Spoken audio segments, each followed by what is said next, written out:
All right, we will call this meeting to order. Good afternoon and welcome to the Budget Standing Committee meeting for Monday, January 25th, 2021.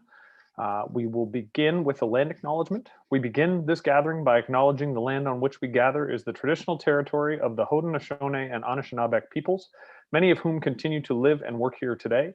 This territory is covered by the Upper Canada Treaties and is within the land protected by the Dish with One Spoon Wampum Agreement. Today, this gathering place is home to many First Nations, Métis, and Inuit peoples. And acknowledging this reminds us that our great standard of living is directly related to the resources and the friendship of Indigenous people. We move on to the adoption of the agendas. Can I get a motion to adopt the agenda? Councillor Porter, and a seconder, Councillor Phillips. All in favor? Anyone opposed? Then that is carried. Declarations of interest. Are there any declarations of pecuniary interest? All right, seeing none, just a reminder that councillors are required to submit written statements of declarations to the deputy clerk and the council coordinator via email. There are no minutes to approve today. We'll move right on to the chair's report. Welcome back, everybody, to the first standing budget committee meeting in quite a while. I will say, I think that our decision last year to deal with the 2021 budget as a general committee matter with all of council was the right one. I think we've all received good feedback, not just from our colleagues, but from folks in the community that were quite happy with the outcomes. And I want to applaud everybody in this meeting for putting in the work before last year so that the budget process was able to move smoothly. I think it was good work, and I want to especially thank staff. I know that it was an additional hours put into coordinating all of council to be able to have us there for those general committee meetings. But again, I think the outcomes were better than even I had hoped for. And I think we have a budget now that all of council has bought into and understands the ins and the outs of. And so I think we're going to have better outcomes this year.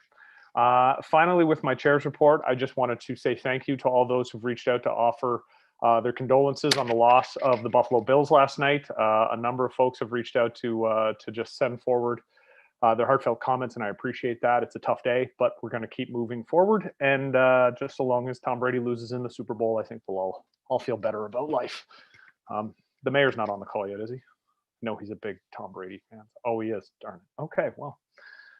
Moving on to motions. There are no motions today. So we're going to move on to presentations. And we have a presentation by Scott, and I'm going to apologize, Scott Plugers.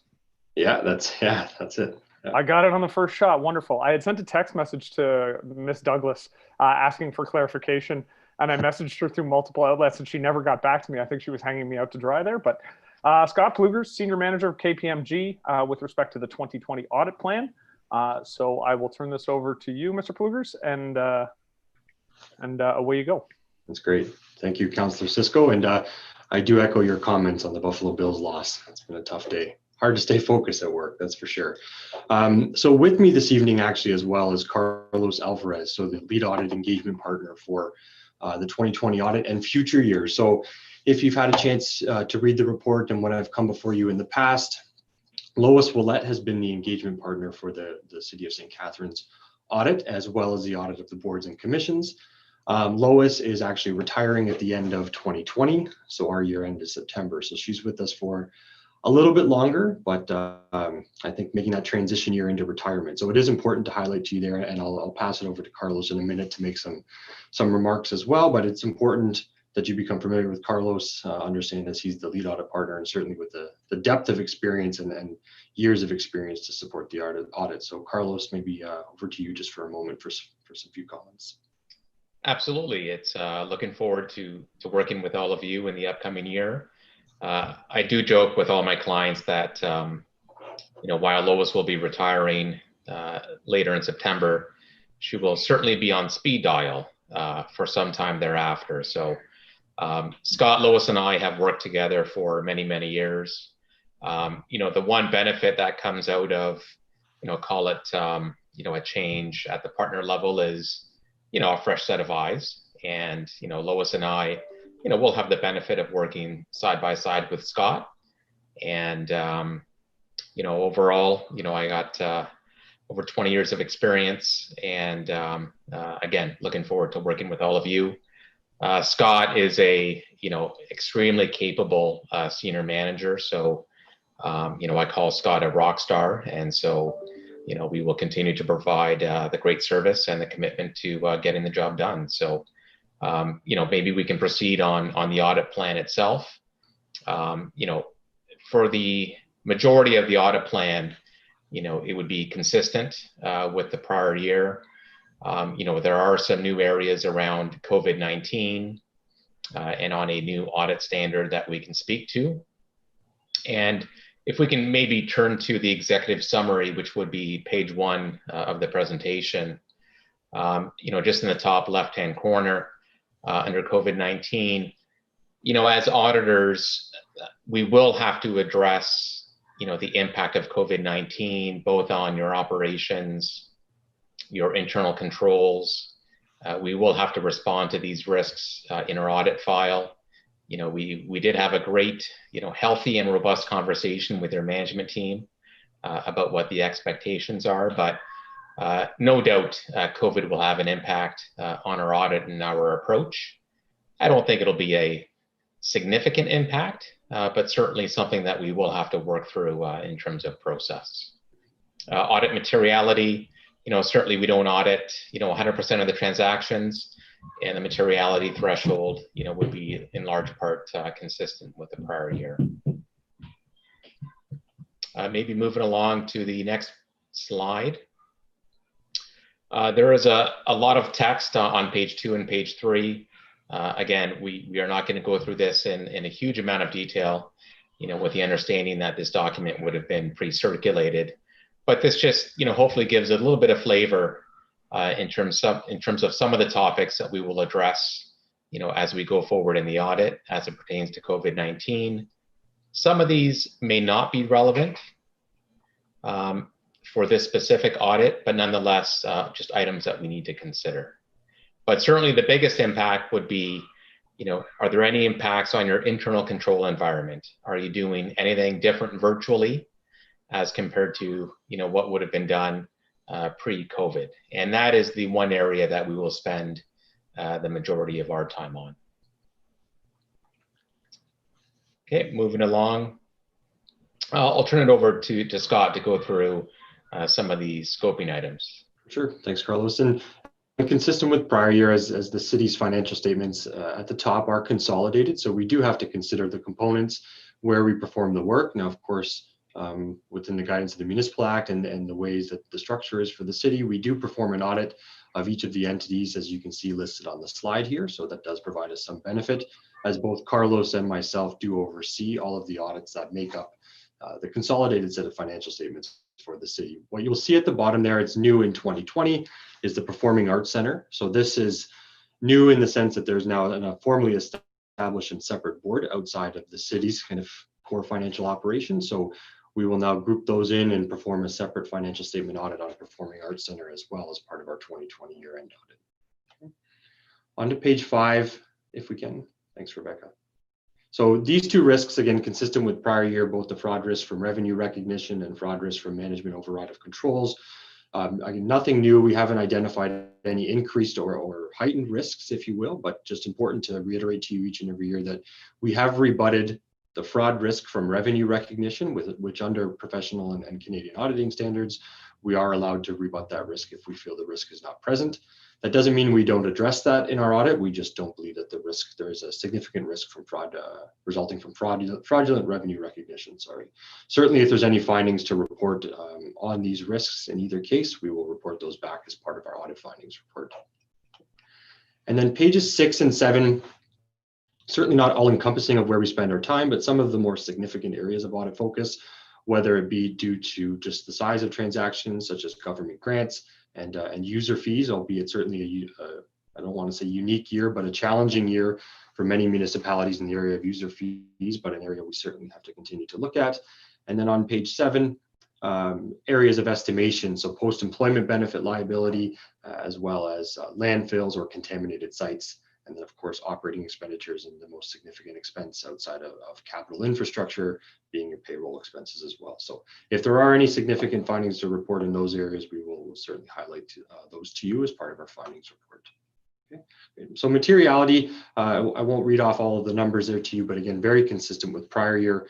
The top numbers there that you see in the first chart are the group or the consolidated city financial statement materiality numbers that we have set at planning, and then as well followed by the specific components as it breaks out into each of the various components. Now, it's a little bit of a nuance, so certainly if you see some larger numbers there, even with respect to the Downtown Association, Library, and Transit Commission, we do reassess materiality for each one of those financial statements individually. This is just, again, with consideration for the group audit as a whole. On page 9, our timeline right now is really anticipated to be consistent with prior year now, albeit last year was a little bit late. It feels like it was just a few months ago that I was before you presenting the audit findings report. We've worked with management this year to understand and get those timelines back to, let's say, pre-COVID reporting timelines, with anticipation of field work happening between February and wrapping up near the end of May. And when I say February, that's where we start to pick away at some of the agencies, boards, and commissions as those financial statements audits progress over the next few months. But we are anticipating coming back before you this year in late June or July of 2021, depending on how that timing works. On page 10 and 11, so a lot of language here around the new auditing standard for CAS 540. So this is auditing estimates.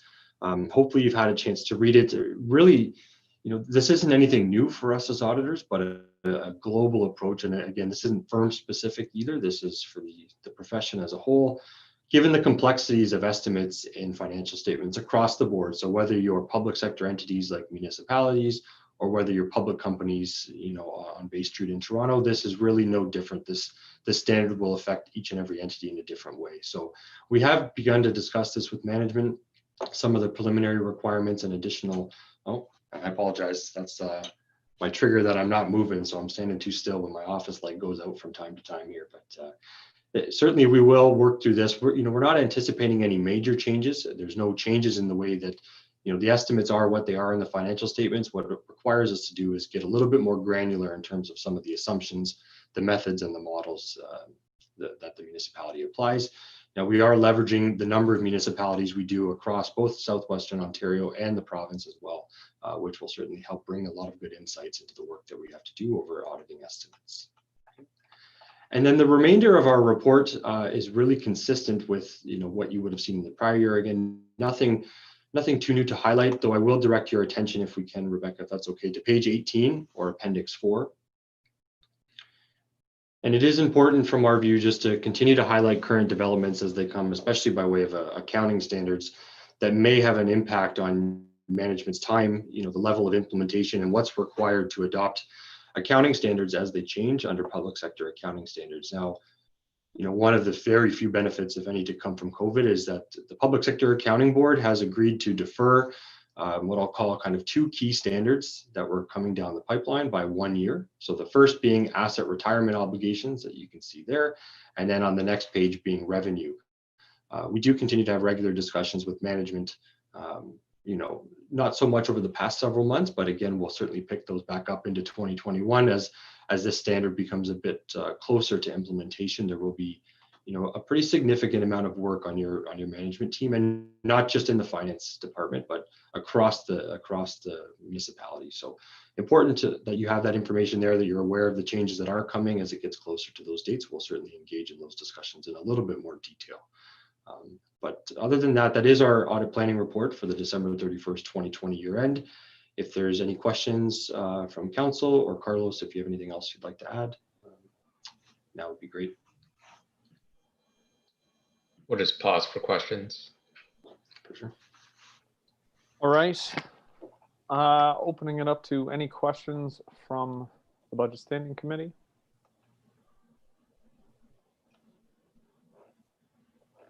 And I'm not seeing any from our committee members. So yeah, that's a very thorough report, having gone through it. This is my second audit plan that I've had to read through over the last 2 weeks. So they're as exciting every time I pick them up.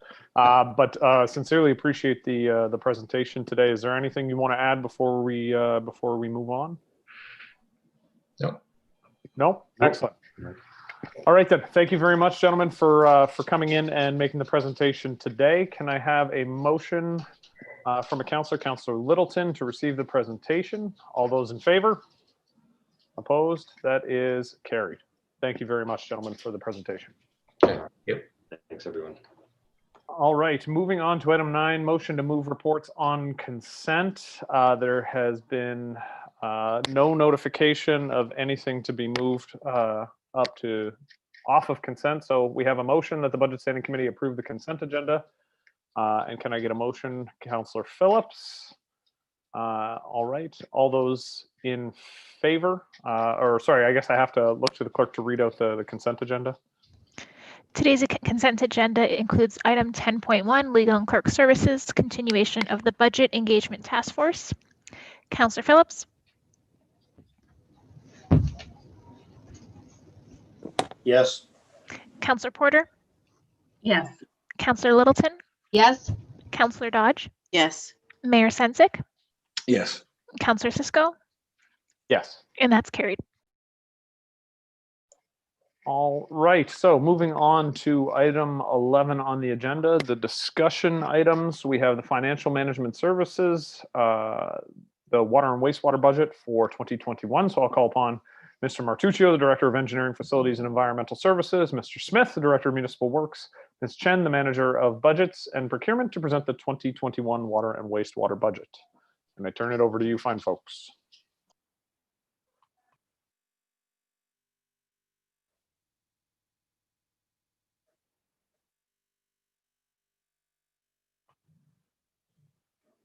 Good evening. This evening, we will be presenting the city's 2021 draft water and wastewater budget for your consideration. Reb.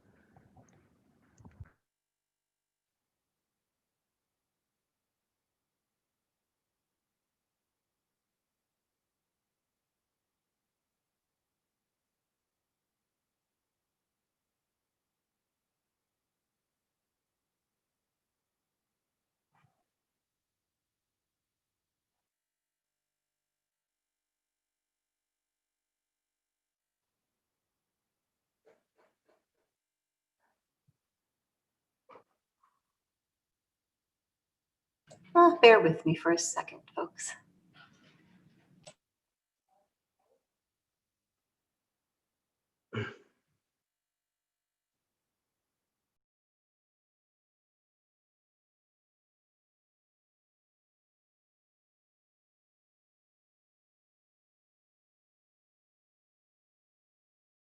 All right, sorry about that. Go ahead. No problem. I'll start over again. Good evening. This evening, we will be presenting the city's 2021 draft water and wastewater budget for your consideration. The full budget document has been provided to you in your package and is also available on the city's website. Within the region of Niagara, the supply and distribution of drinking water to the end user is a shared responsibility between the region and the city of St. Catharines. The region is responsible for the treatment and bulk distribution of water through the regional trunk mains, where the city then distributes it to the end users to their property line.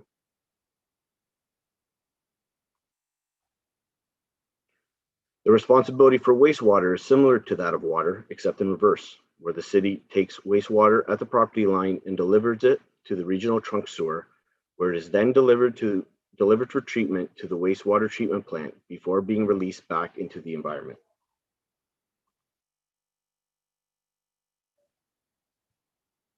The replacement value of all the city assets is just over $4.9 billion, with water mains and sanitary sewers making up approximately $2.4 billion of that, which represents approximately 48% of all city assets. 2021 is the second year where the water main and sanitary sewer improvements were approved by council as part of the capital budget, which was approved on December 14th, 2020. The capital budget included an allocation of approximately $12.1 million for water main and sanitary sewer capital works, of which $6.9 million is funded from the water and wastewater rates.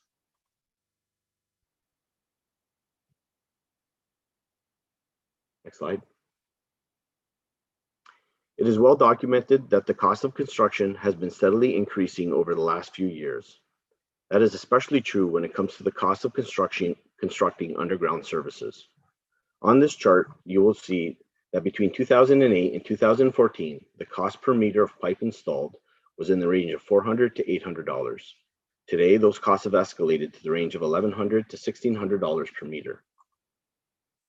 As a result, if budgets are maintained at similar levels to previous years, fewer underground assets will be renewed on an annual basis, which will result in an increase in our infrastructure deficit. I will now pass things over to our Director of Municipal Works, Daryl Smith. Thank you. Next slide, please. Hello? Thank you. Operationally, there are two main challenges our systems face. On the wastewater side, it's infiltration. This allows clean water to enter the sewer, and this reduces the capacity of the sewer, increases treatment costs, and contributes towards basement flooding. On the water distribution side, it's water loss from main breaks or broken valves and fire response, just to name a few. To maximize the efficiency of our systems, minimize our treatment costs, and extend the useful life of our assets, we need to develop a robust proactive maintenance plan. To get there, Municipal Works will be bringing council in 2021 a service level review. And by rationalizing levels of service, we hope to be able to reallocate existing resources to a proactive program. For most city assets, the condition of the assets can be determined through visual inspection or condition assessments. For water mains, we rely on annual break rates, service disruption rates, and colored water complaints. We also use fire flow, age, and material type as key identifiers for determining asset renewal projects. This slide shows that there was approximately 113 water main breaks in 2020, but that's really only part of the story. The ones that you see here on the map are breaks that impact water mains. Municipal Works staff also respond to a similar number of private water connection breaks, and over and above that, various broken valves and stuck valves throughout the city. As you can see in the map, the breaks were distributed across the city and not concentrated in any one part. Next slide, please. Historically, trends have demonstrated that increased funding levels for asset renewal of water infrastructure has generally resulted in less water main breaks and service disruptions. More recently, it has illustrated that maintaining the funding levels consistent year after year has resulted in an increase in water main breaks, since increasing construction costs provide for a smaller percentage of assets getting replaced each year. I'll now turn it over to our Manager of Budgets and Procurement. Thank you, Daryl. Next slide, please.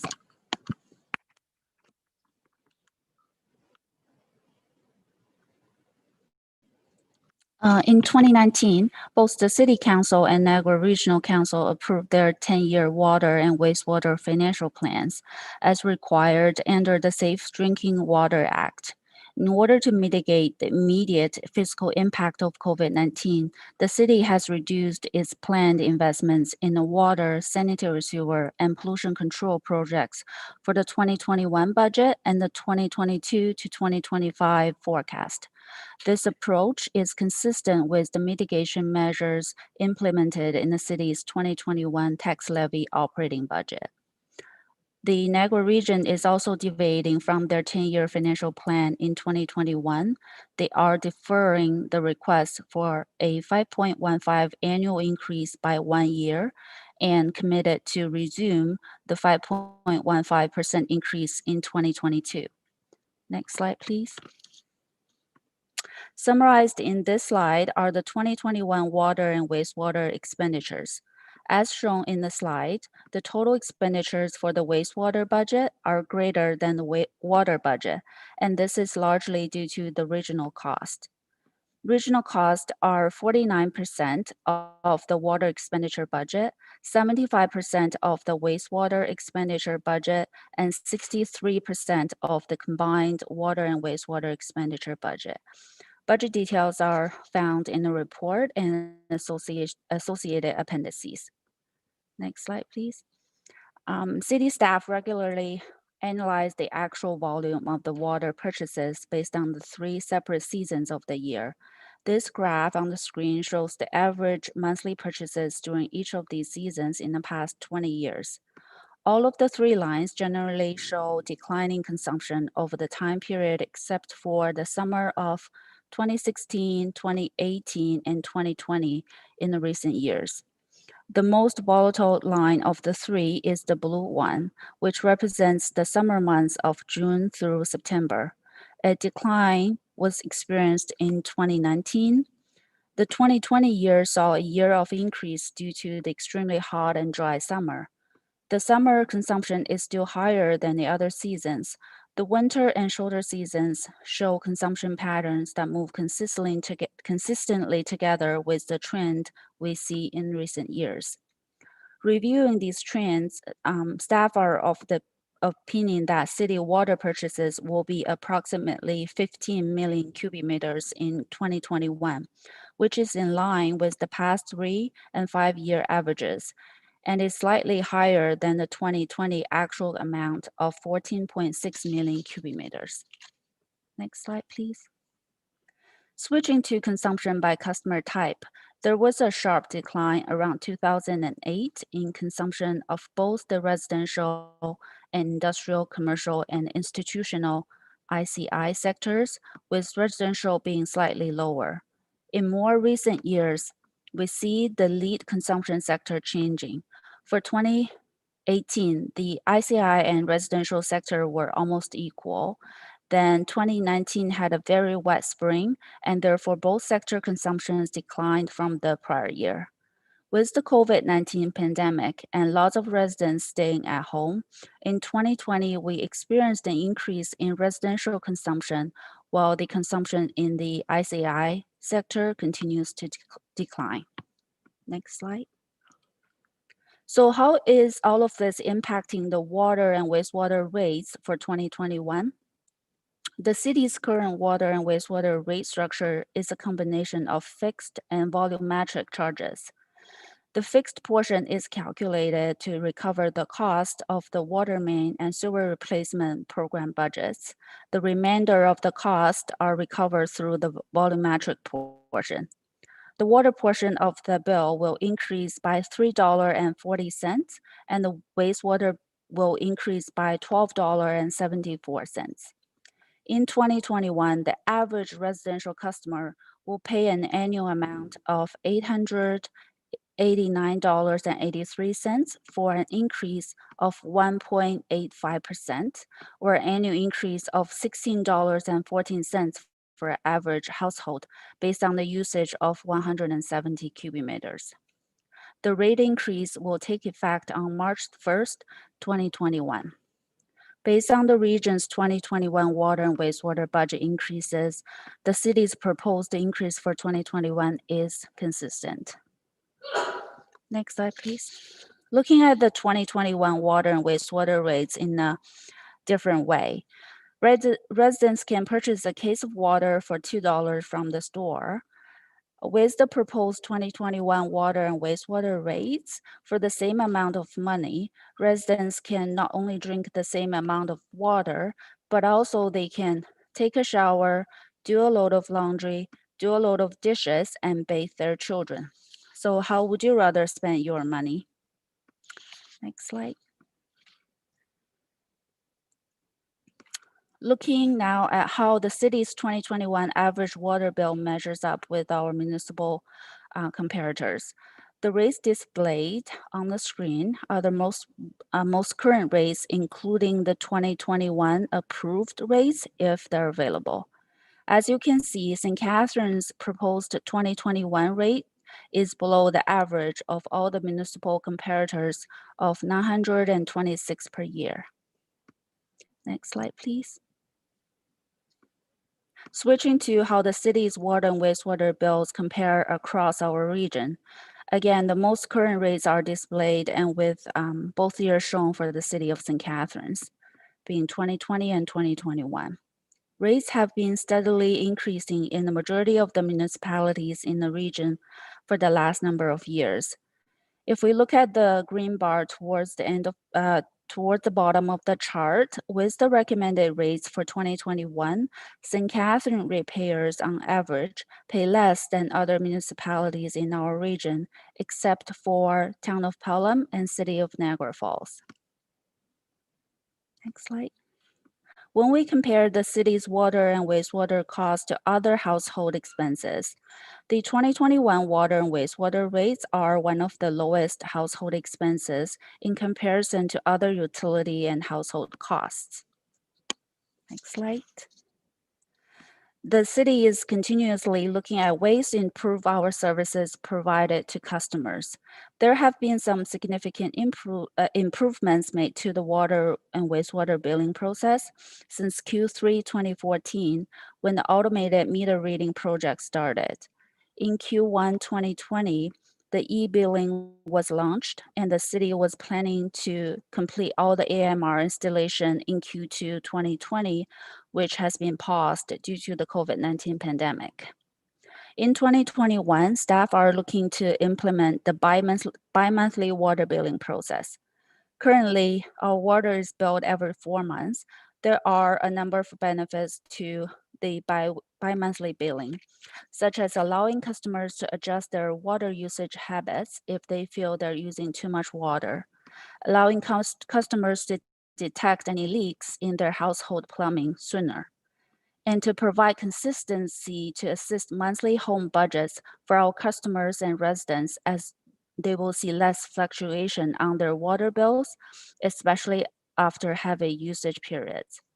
City staff will update the committee and council before the change in billing cycle is made. Mr. Chair, that concludes our presentation. All right, thank you very much for that thorough presentation.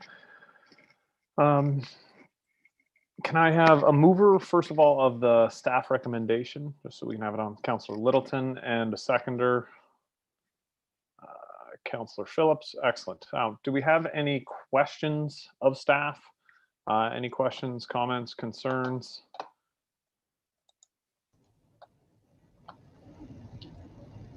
All right, Mayor Sendzik.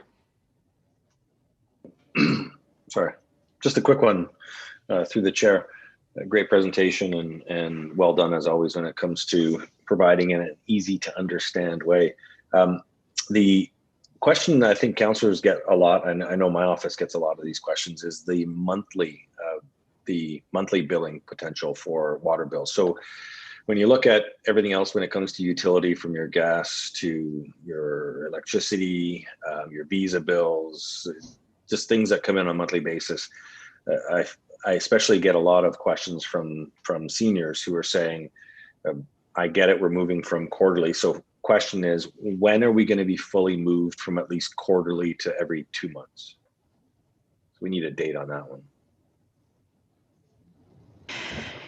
Thank you, through you, Mr. Chair, to the mayor. With regards to moving from the current 4-month billing cycle to the 2-month billing cycle, we are looking to start that in the second quarter. So with regards to our current system, we have 8 billing areas, and we need to move them into the bi-monthly. So I would say it would probably, we may be into the early part of the of Q4 before we're fully moved to the monthly bi-monthly billing cycle. With regards to the ease for customers and paying their bills monthly, we do offer a pre-authorized monthly billing plan so that they do have that option as well. And if that is something that they would like to enroll in, we can assist the customers in that way as well. Okay, that's great news.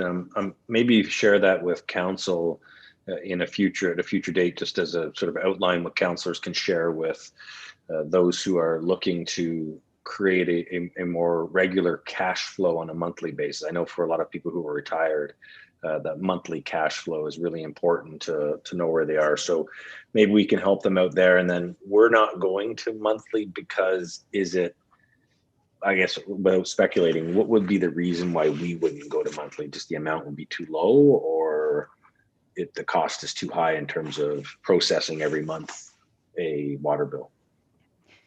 Through the counselor, to the counselor through the chair or the mayor, with regards to moving to the bi-monthly, we're looking at it from a system perspective. The current system that we have, it does have the bi-monthly flexibility in it already.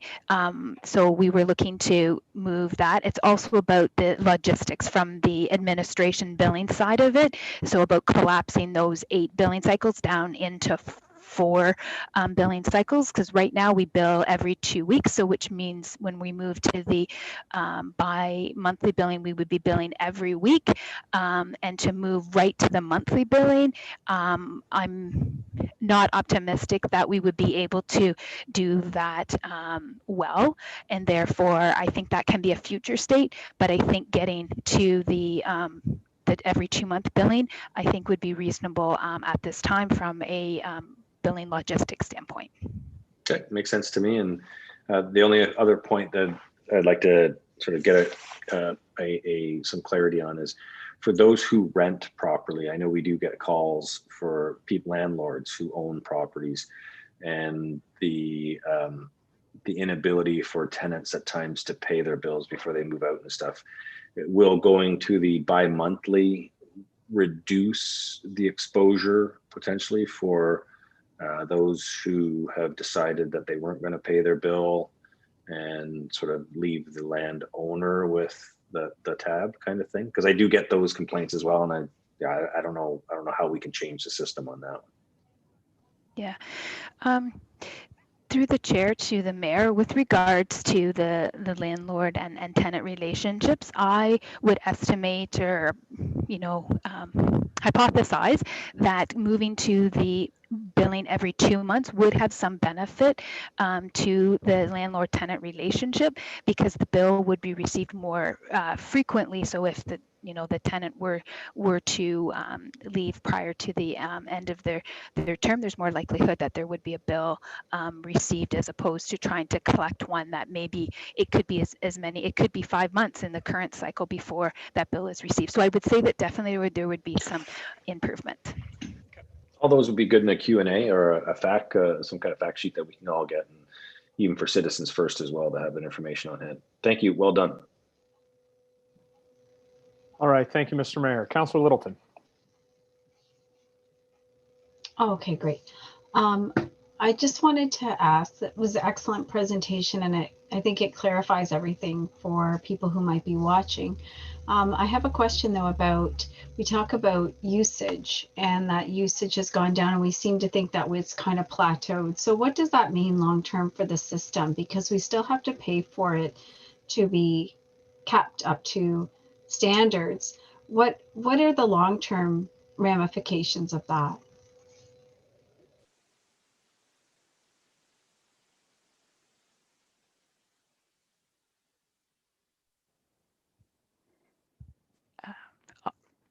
To you, Mr. Chair, to the councillor, I'll maybe start, and maybe my colleagues in engineering or municipal works can perhaps step in. We have seen, with regards to the draws on the system, from the water perspective, we, as the councillor has indicated, we have seen that flattening out in the recent years. So with regards to the pressure on the system, and unless there is growth related, then the pressure on the system would be leveling out as well. On the wastewater side, the collection side of that, we have continued to see our wastewater charges continuing to increase with because of it can be a couple of things, because of the usage or the pressure on the system, but also the rate structure that we have with regards to how wastewater is invoiced. I believe that through the presentation, Mr. Smith is working with his team over the course of 2021 with regards to looking at more of a preventative maintenance, and the less dollars that we need to put into other areas, then we can refocus those dollars on the preventative maintenance side. And I'm not sure if Mr. Martuccio or Mr. Smith have any further comments.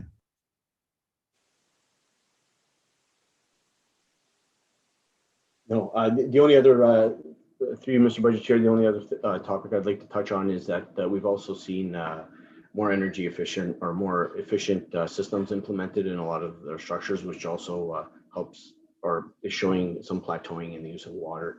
You know, just more efficient toilets, sinks, things like that. So that definitely decreases the consumption that is being used. However, less consumption, less dollars, as Ms. Douglas identified. But that's where the consumption piece comes in. Okay, thank you. So not that I want anyone to pay any more than they need to pay. Let's get that clear, especially in a COVID year. I guess my question is, if the increase is only $16 for 2021 bills, is this absolutely because this is what we need to keep the system going, or are we cutting? I guess I'm just looking at if we have an increase of $16 on our drinking water system, only $16, does that have potential? We're going to get hit with $100 increase in 4 years from now. I guess that's my question. Because of this less use, energy efficiencies, that kind of a thing. Through you, Mr. Chair, if I can take a start at this, and maybe one of the others would like to jump in. I think that's one of the reasons that we are bringing forward to this committee and to council are they're looking at the level of service program to develop a proactive plan. The greatest potential for finding savings at this point is to develop a robust proactive plan that will start addressing issues that we have no control over. For instance, in the lost water side, I mentioned in the presentation that it's leaks, it's valves that are leaking, it's fire flow. We're never going to meter fire flow. That's always going to happen. So that's always going to be a loss from a municipal billing perspective. But fixing leaky valves, being proactive and preventing leaks, that is going to have two benefits. It's going to prolong the life of our system, which will decrease capital construction costs, but it will also reduce the amount of water that we have to pay for overall, which will help control fees going in the coming years. I would like to point out, and we will do this as part of our report, that it takes some time once a proactive plan is in place to actually see the benefits of that plan, which is why we are looking to do a level of service review to see if we can find resources to reallocate towards a proactive plan rather than coming back to this committee and asking for additional resources. To you, Mr. Budget Chair, the only thing I would have to add to that is that we will be coming back with an asset management plan, as is mandated by for levels of government, which will identify what our deficit is, and it will allow council the opportunity to provide the appropriate funding to meet the levels of service that Director Smith indicated. So more regular preventative maintenance will help alleviate some of the much more costly capital costs and extend the life of some of our assets. So some of that information will be captured in his level of service report, as well as our asset management plan that will be coming to council. Okay, thank you. And just one final comment. I did want to mention it. I did want to comment about the bi-monthly billing. I think this is a huge step forward for consumers. I just want to share a personal story from a few years ago. One of my rentals, a leak had started, let's say, 2 days after the last bill was cut, the bill cycle. And unfortunately, the tenant hadn't let me know. By the time we got the bill, when we got the call from the city saying, hey, there was something maybe going on at your rental, the bill was cut at $2,000. So for people out there that might not be aware of leaks, this is a great opportunity for, in that case, it was just a toilet, right? The toilet running. So everybody out there, if you have that toilet running, make sure you get that checked out because that would cost you a lot of money. But it was just some fluke, right? Just with the way the billing was. Had we caught it, that would have been a $1,000 bill instead of $2,000. So I think that's a really big thing for our consumers and for residents, that they're not going to be stuck with these huge bills if something is going on. So thanks to staff for doing that and all the work that you do.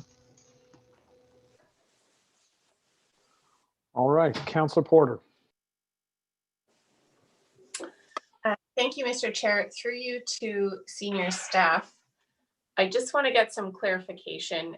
So according to the Safe Drinking Water Act, we have key requirements, and one of them was a financial plan that we approved already. And what I believe I'm understanding from this presentation is that we're deviating a little bit from that financial plan, and the region is as well.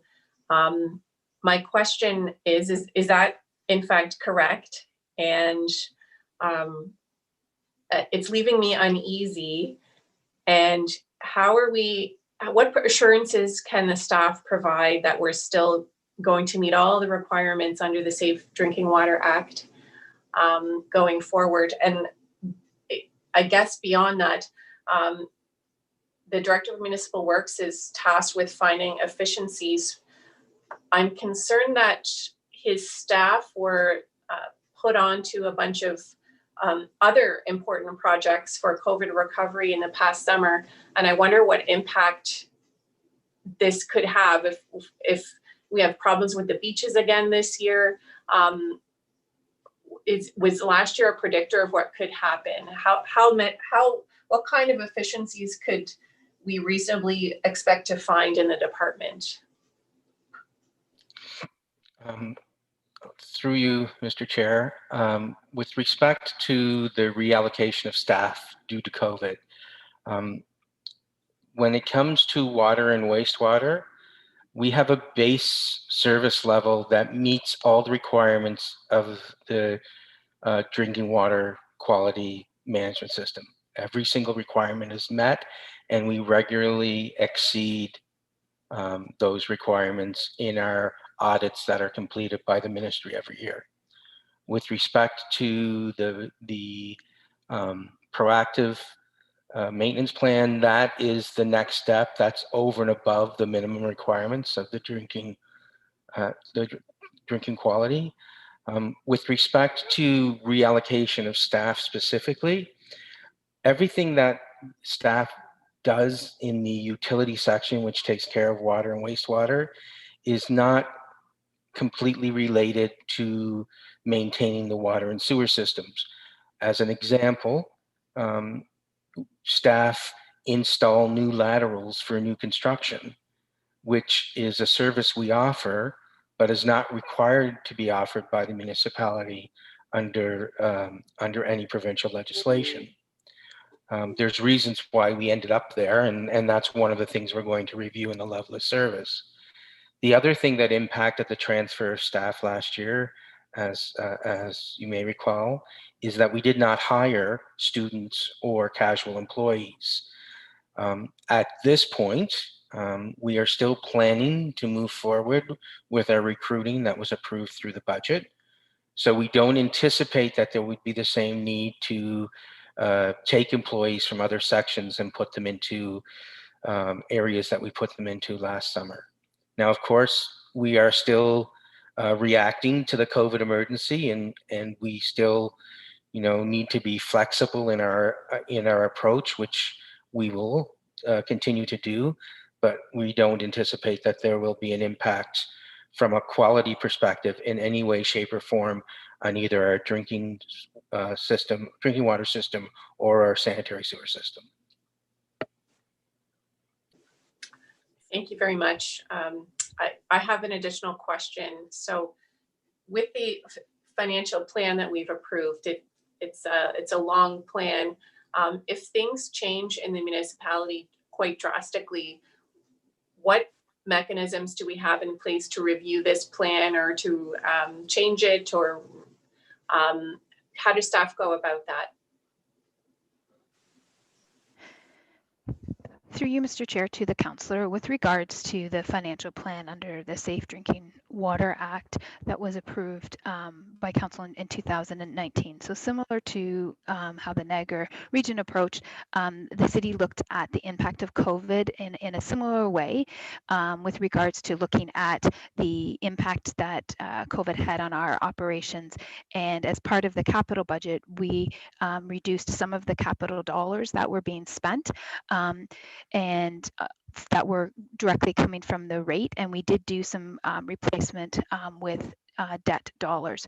Overall, the city has a plan to ramp our spending back up over the next 6 years, so that any spending that we aren't doing in 2021 and 2022 or 3, we're going to make sure that that is included in our future capital budgets. We thought that that was a responsible action to take. As well, each year when the city develops its capital budget, we look at all of our needs across the city and all of our financial and master plan documents, of which the water, safe drinking water financial plan would be one of those documents that we would take into consideration in development of those of that budget.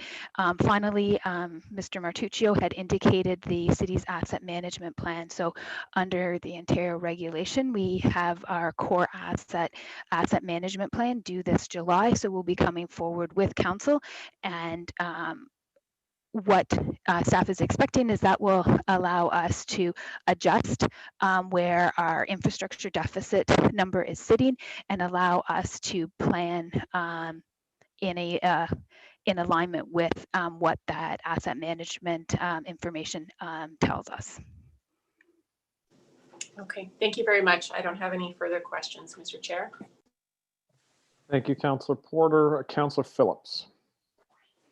Through you, Chair, to Director Smith and Martuccio, more of a technical question, I guess. In looking at the map of the water main breaks, it seems to be a fairly heavy conglomeration of main breaks in the North End and Grantham Ward. Given that, I've had some complaints or concerns, I guess, not necessarily complaints, about water pressure being much increased in the last few years than it was in the past. And I know, living in my house for many years, I agree with that.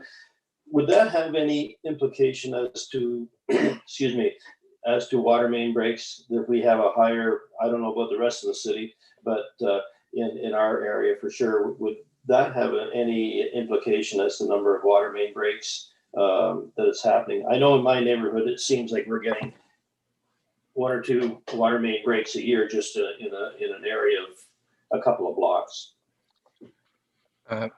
Through you, Mr. Chair, I'll jump in, and then if and Anthony has anything to offer, he can. Obviously, pressure is one of the things that impacts water main life. In most cases, with respect to water mains, though, it's pressure changes rather than constant pressure. We have what that's called water hammers that move through the system for various reasons, as valves shut down and valves open up and stuff like that. And that definitely does impact.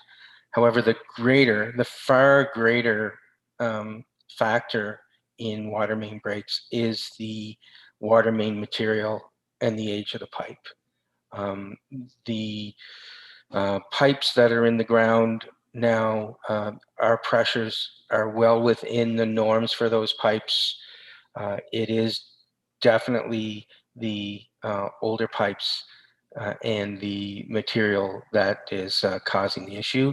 Grantham is an older area of the city, and as such, it has a lot of water mains in that area that are cast iron or other materials that we've been replacing.